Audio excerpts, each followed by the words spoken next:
Right, and welcome to Country Town Quinn. And on this evening show there, we're just moving a wee bit away from the country now and we're going to fabulous music of the late Luke Kelly, which is done by a fabulous man who's been at it for a number of years now, and he's here live in studios with us this evening there, Chris Kavanagh. Chris, welcome to the show. Good evening to you, Seamus. How nice to be here. Yeah. And not at all, you're more than welcome, And you're playing a concert here later on in Cavan tonight. I am indeed, in the marquee up the road there, yes, the Life O'Reilly Festival. Yes. Yeah, so I'm looking forward to it, yeah. That'd be a good night. It should be a great night, yeah. And how long have you been playing now?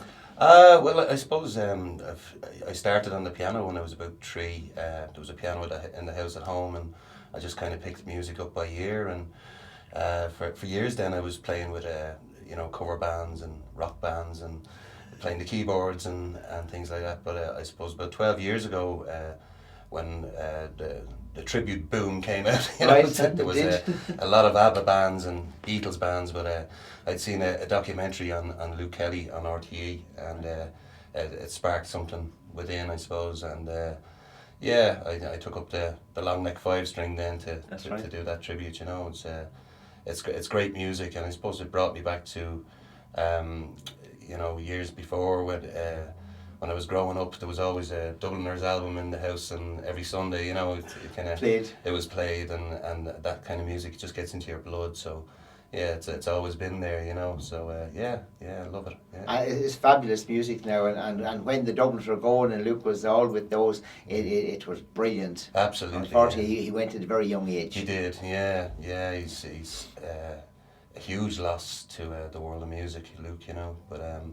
But I suppose the music lives on, That's well, through people like yourself there, Ronnie, and particularly your music is absolutely fabulous, and I was listening to some of it, and you really do a fabulous job of it. There's no doubt about that. Thanks and I've no wonder that you're being wanted all across the country, and particularly here in Cavan this weekend as well, because this is where it's at the moment. Yeah. And where are you originally from? I'm from Finglas originally. Right.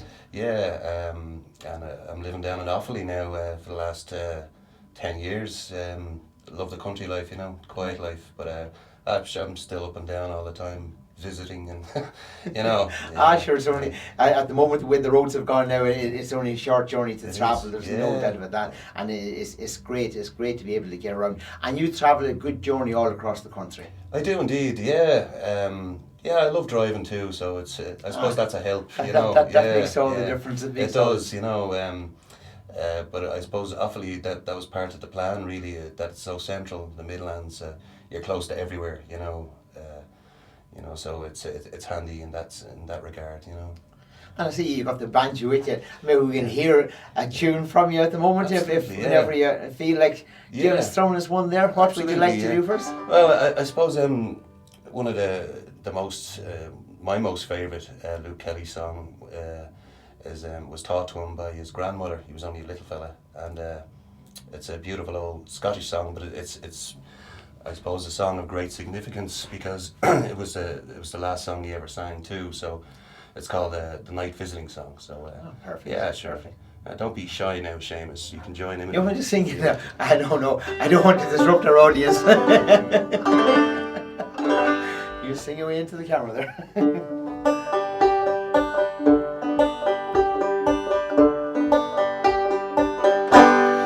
I must away now, I can no longer tarry. This morning's tempest I have to cross. I must be guided without a stumble into the arms I love the most.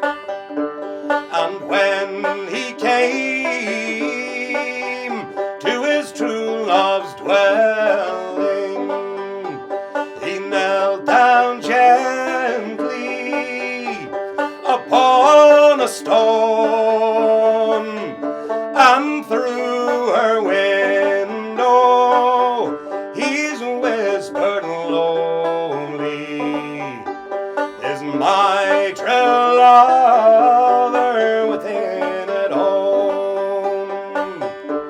Wake up, up, love, it is thine own true lover.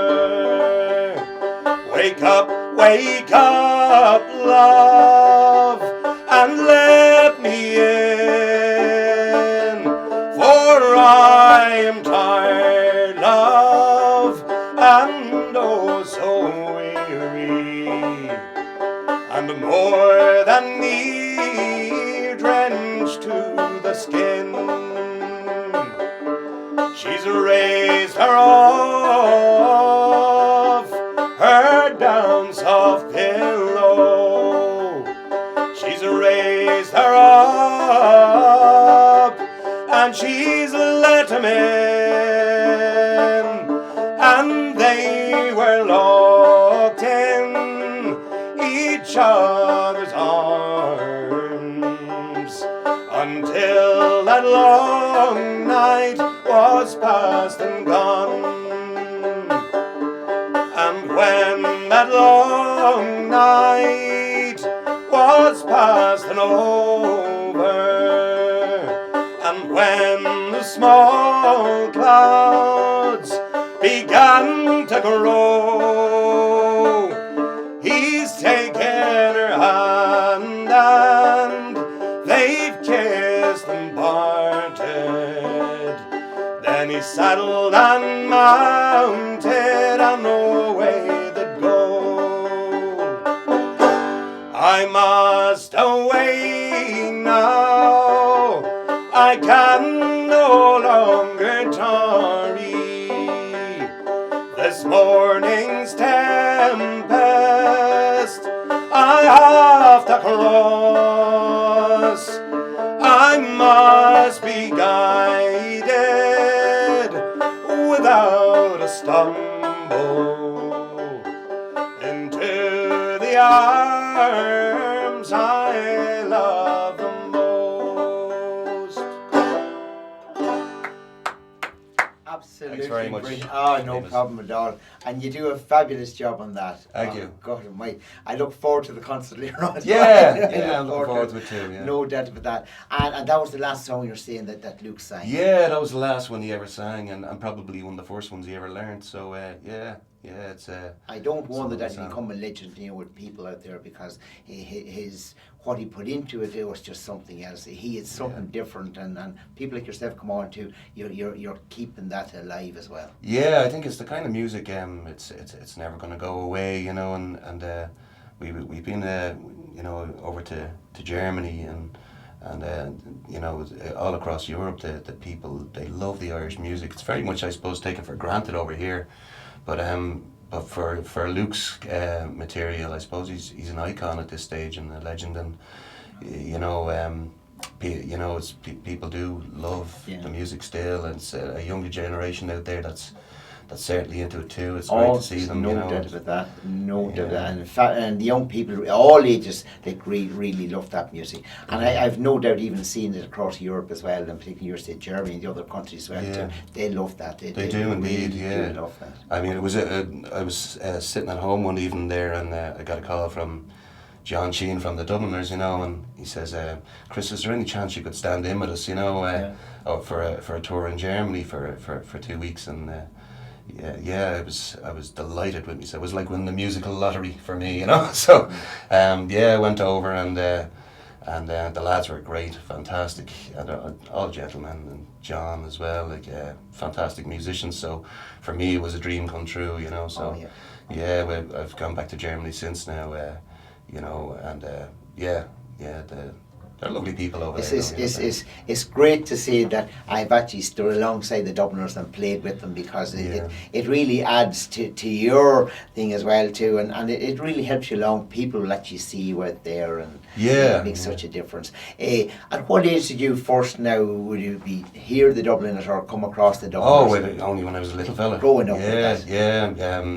And my grandmother, she came from Boyle in Roscommon, and Right. she had me singing the Galway Shawl when I was about 2 or 3, you know. So Very nice. yeah, so yeah, it's always been there in the house, the music. And then influences there within the music within your family as well too. Were any of your parents there sing or play music? Not really, no. I suppose I have an uncle. He lives over in England, but he's quite a good ballad singer, you know.